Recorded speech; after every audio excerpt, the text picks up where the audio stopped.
I-share ko lang sa inyo yung niluto ko ngayon, nag-adobo ko ng leeg ng manok. Pinatuyo ko ng husto, masarap kasi nagmamantika yung pagka-adobo.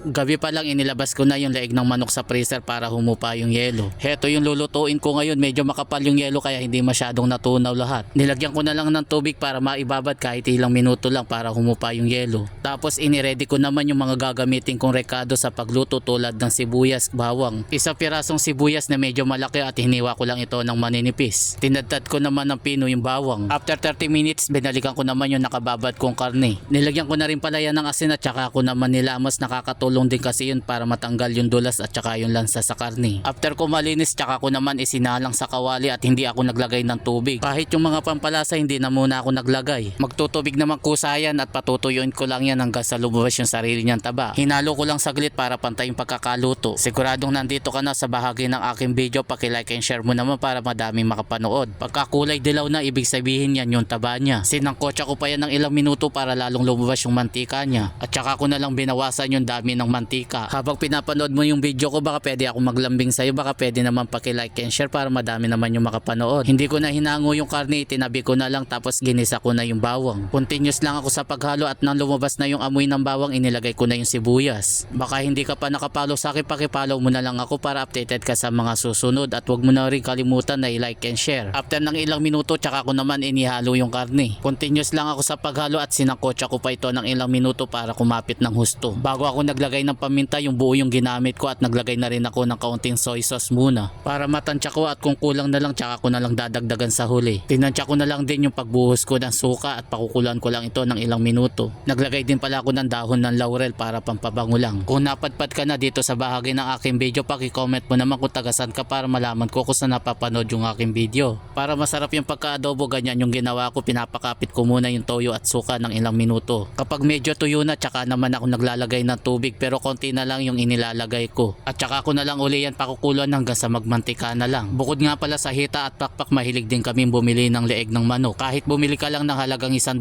lang ng leeg ng manok, madami na kasi. Yun nga lang, medyo mabuto. Welcome nga pala sa mga bagong followers at viewers. Ganon din sa mga nakapollow sa akin, maraming salamat sa inyong suporta. Para lalong ganahan, naglagay naman ako ng chili flakes. Masarap kasi sa adobo yung may konting anghang. Pinatuyo ko pa yan ng ilang minuto, masarap kasi nagmamatika yung pagka-adobo. Heto na at luto na yung adobong leeg ng manok. Mga tamo mga lods, kanyama na talaga ng adobo.